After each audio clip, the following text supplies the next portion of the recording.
Chapter 2, Part 2. What we got now is off a little bit.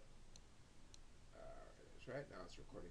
Chapter 2, Part 2, we're going to talk a little bit about self-knowledge. We think we know about ourselves a lot, but we don't know that much about ourselves. Like one of the classics, we often mistakenly believe that we are not, in fact, influenced by, you're convinced by a commercial. But me, commercials, they don't change my spending behavior. Yes, they do, right? Or even better, in some of the research I do, I study about self-control, and I talk about your present self and your future self. And it's like, my present self will only not smoke today if I trust that my future self will also not smoke tomorrow. Because in other words, what's the point of my present self suffering? Why would my present self suffer if my future self wasn't going to play ball and follow along, right? So the fact that we can talk about present and future selves tells us that we can't possibly know ourselves. Whatever. Self-knowledge, impact bias, yeah. Say, for example, people who win the lottery, they think that, oh my God, I'm going to be happy forever. And it turns out within a year or less than a year, their happiness levels are right back to where they started.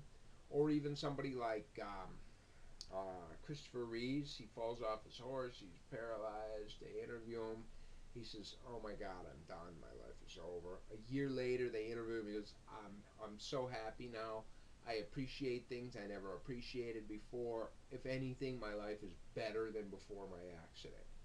I don't know, kind of. Or here, self-knowledge is limited. We're going to come back to this when we get to racism, but we have dual attitudes. Say, for example, especially with racism, that there's implicit racism versus explicit racism. Explicit racism is literally, in-your-face racism, whereas implicit racism is much more subtle. And it turns out that as education levels go up, explicit racism tends to go down, but implicit racism tends not to. And so we find that we run on a dual attitude system. We can say, I'm not, while at the same time behaving in this other way. So we don't even have a great view of who we are. It is a cute experiment, but I don't really know exactly what it's about, so you read it.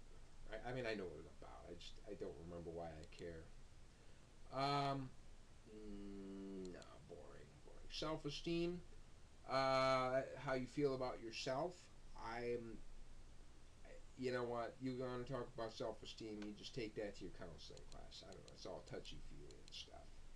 Self-efficacy, oh my God, that's even worse. The sense that one is competent and effective. I mean, it's important stuff. It's just not my cup of tea, all right?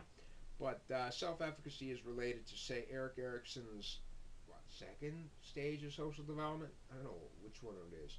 But that one where infants must, in order to have positive social development, they must display a sense of control in the world.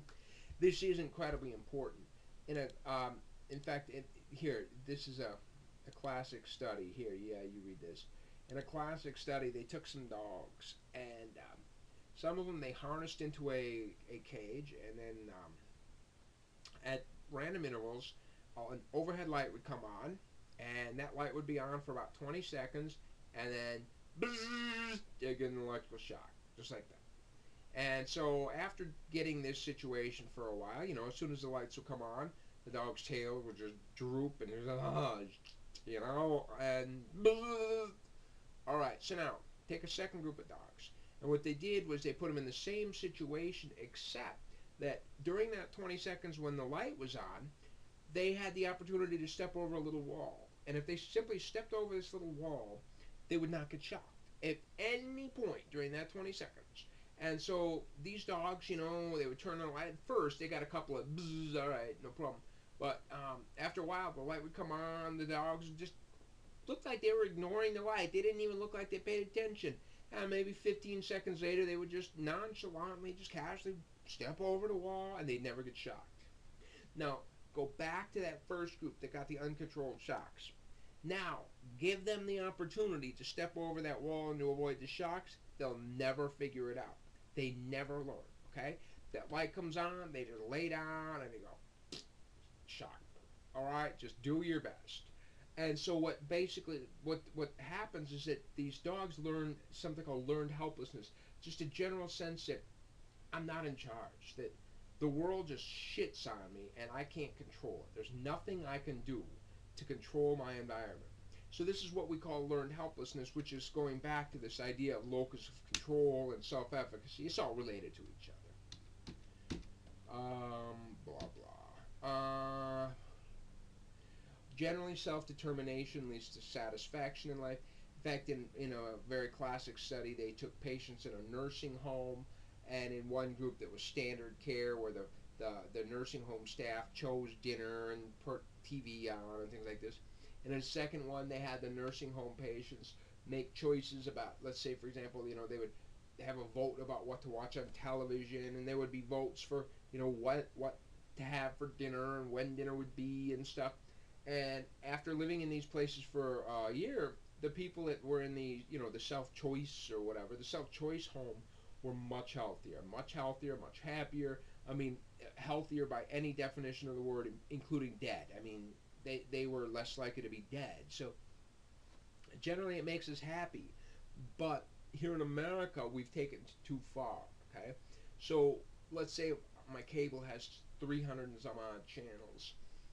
I'm sorry, I gotta talk about my wife, but she's in the other room.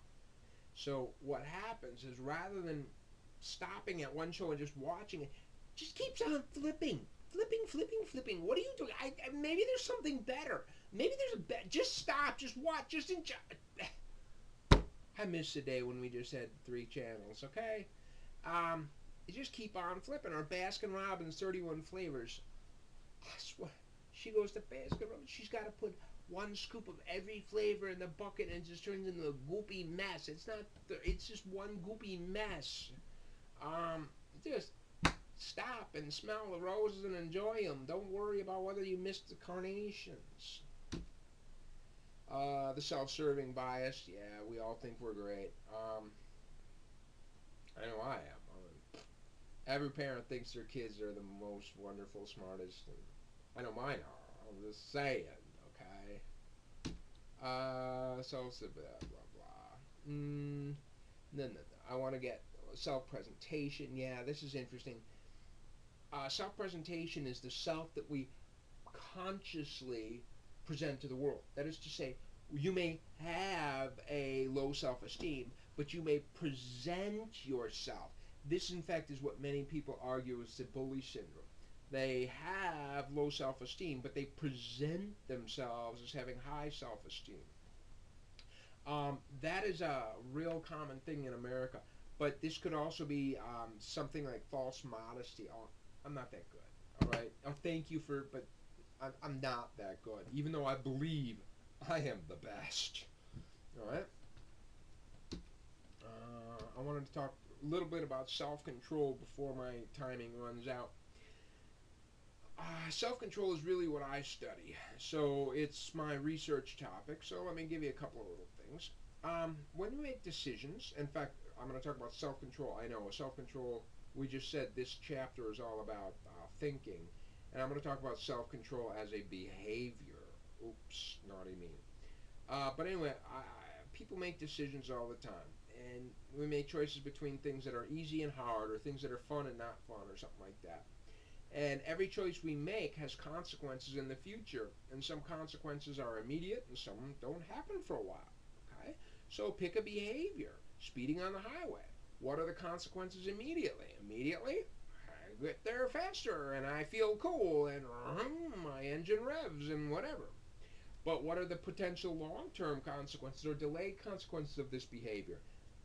Speeding tickets, increased car insurance premiums, accidents, death, killing somebody else, an innocent person walking across the street. I mean, there are a lot of pretty big consequences that are, but the difference is the immediate consequences tend to be good in this scenario, and the delayed consequences tend to be bad in this scenario.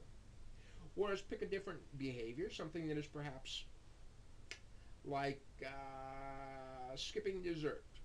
Now, I like dessert. All right, I just saw a new dessert at McDonald's. I want it. A Rolo shake. or something. I don't know. I was there for breakfast, but a Rolo shake. Oh my God, that sounds awesome. But eating dessert tastes way better than skipping dessert. Okay? It feels better to eat it than it feels to skip it. And so we find that the immediate consequences of skipping dessert are unpleasant, but the long term consequences, in particular if you're on a diet or if you have diabetes or something like that, the long term consequences are better for you. So typically, if the immediate consequences are good, the long term are bad, and if the immediate are good, then the long term are bad. That's how it works. To say a decision is self controlled is to say, I choose something whose immediate consequences are not so great, but I'm doing it because I know that I'll get something better later. Something is impulsive if I'm choosing something that feels good now, even though the long term consequences are worse for me. I'm not going to get into the whole concept. I study self control and why we fail and how can we increase it and stuff, but got to save that for, say, cognitive class or just about any other class. I just don't have it here. I don't think it fits. Okay? But I had already talked about this. If we think of ourselves as existing at multiple points in time, then we can talk about my past self, my present self, and my future self. And we can talk about self-control as a situation where your present self must work, must cooperate with your future self, right? We already said that.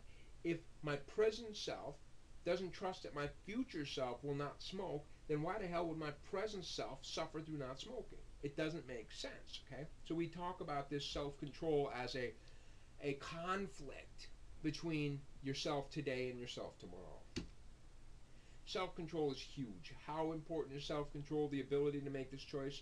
You name it. If you want to be successful in life, if you want to have good grades, you stay home and study instead of watching Dancing with the Stars. I don't know. You want to be successful at your job, you clock in on time instead of sleeping in the morning. If you want to have a lot of income, you save your money rather than spending it. If you want to have happiness in your marriage, you say, yes, dear, even though you really don't want to say yes, dear. All right, I'm just laying that out for all you ladies out there. Doesn't matter what kind of success you want to have. If you want to succeed, self-control is the way to get there. Real classic experiment. We had this notion. Children were given this pretzel. They're on the table, given a bell. Researcher says, I have this marshmallow. If you can wait until I come back into the room, you can have the marshmallow. And the kids are just drooling for the marshmallow. Then the researcher says, okay, but if you can't wait, then you just ring that bell. I'll come right back in, and you can have the pretzel. And the kids are like, oh my God, some kids waited, some kids didn't. The amount of waiting was different and stuff. But it turned out, and it was crazy, they tracked these kids down. The kids that were able to wait for the marshmallow came from rich families. They were smarter, judged by their teachers as smarter and more socially responsible and ambitious. These were teacher ratings. But even more so, they followed up on them when these kids went to high school. And it turned out that those kids that could wait for a marshmallow when they were 4 and 5 years old got higher SAT scores. So let's put it this way. If you come from a rich family, then you can wait longer for a marshmallow. And if you can wait longer for a marshmallow, you get higher SAT scores, you get to a better college, you get a better job, you make more money. Oh yeah, that's not fair. And it's true, okay? That this is how it worked, and this is what it is. Self-control, self-cooperation. All right. Yeah, people that are good at self-control. We already talked about cooperation between your present self and your future self. We will at some point come back to this and talk about social cooperation in the same kind of a way, except that it would be a cooperation between you and somebody else. Because what feels good to you at the moment, I got a nasty candy bar wrapper. I just want to throw it on the ground because I don't want to have to deal with this gross, nasty, melted chocolate thing. Or you could take to the garbage can. Those things that feel good to you at the moment are the things that are bad for the collective. And those that are hard for you are good for the collective. We'll come back to that later when we talk about conflict, I think. Conflict, we'll talk about that. I will see you later for Chapter 3.